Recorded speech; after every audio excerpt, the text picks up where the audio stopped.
Well, Saskatchewan MLAs are returning to work on March 19th. This will also be Budget Day. Premier Scott Moe says the government is working on budget consultations, but the NDP want to get back to the Assembly now. For a look at this, we are joined by Murray Mandryk. He writes a political column in the Regina Leader-Post. Good morning, Murray. Good morning. Mick Jesus. Mick Jesus, yeah. No, that's definitely on our minds this morning. We're gonna have to. I know you want to talk about hockey, you want to talk about Connor Hellebuck, your team's goalie there, letting that in. But under the circumstances, right? I'm a Jets fan. When we get into hockey, and Premier Moe is a Edmonton Oilers fan, for those that don't know, so he'll be happy about what happened last night. But he decided this week to start the spring sitting with the release of the budget. The government lasted this in 2021. That was the first sitting after the 2020 fall election. Of course, it was during the COVID pandemic. Mm-hmm. It's pretty rare for them to do this. You and I were texting this week trying to figure out when this last happened. What do you make of all this? Well, here's the reporting part. It doesn't happen often. The government has the option of having shorter sessions. Quite often after an election, we have a shorter session, which we did in the fall, because I don't know why. Why we exactly need a shorter spring session after a fall election is something that people need to perhaps ponder. And here's the stuff that's really worth pondering that goes beyond the straight news. Two factors here, one of which is the NDP want to have a longer session because they get question periods and they can do things and bring up things to embarrass the government. They save up all year for X number of scandals or mini scandals that they want to bring up in question period, raise it then to embarrass the government. The government obviously would prefer to have shorter sittings and at the best of times. But in recent years, it hasn't really mattered too much because we've had big opposition, triple the size, or big government, triple the size of the smaller opposition. So they could actually work in shifts. They could basically have half their people in the House on any particular night and have the other half off doing whatever they did. And that's exactly what they have been doing it in recent years. Well, with a 4-seat majority, they can't do that. They have to have at least 28 people there to make sure the NDP doesn't pull a fast one, a silly vote, which is just theater, but because they're not really going to bring down the government on a surprise vote or anything. But it is political theater. They have to have them there for committees and such. All of the MLAs right now are from out of town because there's no Regina MLA, so they don't particularly want to be there for any great length of time. So this is all about the politics, kind of the 90% of the iceberg under the water that we're not seeing as to why this is going on. As for Moe's stated reason of having to deal with the issues down south, well, you can kind of travel there anytime up to and including a session. You're one person. It just means someone else has to stay behind. And once again, that's a little bit of an inconvenience for Scott Moe and the Sask Party government right now with a 4-seat majority, slimmest that they've ever had. You mentioned there the motivations for the opposition to want to be in the Assembly.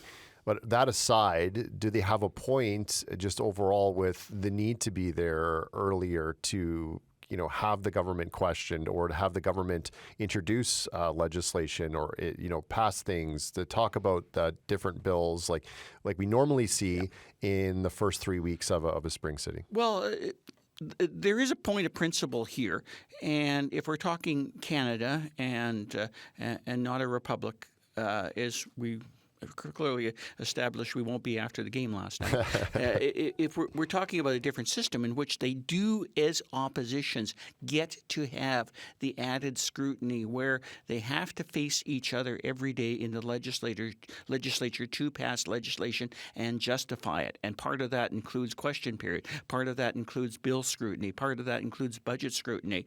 And this is part of our political system. And I think governments have to respect that and have to be there. Like, the less time we see government in the House, the less scrutiny there really is. And certainly in this day and age when we have less media capable of doing that, online keyboard warriors aren't at the legislature looking at bills or doing QP stuff or doing the other stuff or finding out things in context. The problem today is that we're having less and less scrutiny, and one of the vehicles for that scrutiny is obviously the opposition holding government to account everywhere. And I think we can't lose sight of that. We need to understand the importance of that. Governments need to understand the importance of that. Speaking of scrutiny, last week CUPE's Regina local president said its diagnostic technicians have been overworked and unable to provide timely care for those seeking breast health care. Earlier this month, the province extended its contract for out-of-province care to a private Calgary clinic for another year, so into 2026. Health ministers and the premier have said that this issue is a priority for the government, but according to the union and others, not enough's being done. What, in your mind, looking at this issue, needs to be done? I'm struggling to understand and fully appreciate how much of the government's action is extending this private care clinic, Calgary, in terms of doing breast cancer examinations is just practical needs to address a very serious issue that we have to do better than we are doing right now in this province, and how much of it is that political philosophy of, well, there's a better way than within the province. I think it's a little from column A, a little from column B. I sensed a sincereness with former Health Minister Everett Hindley when he was basically saying, look, we need to deal with this as quickly.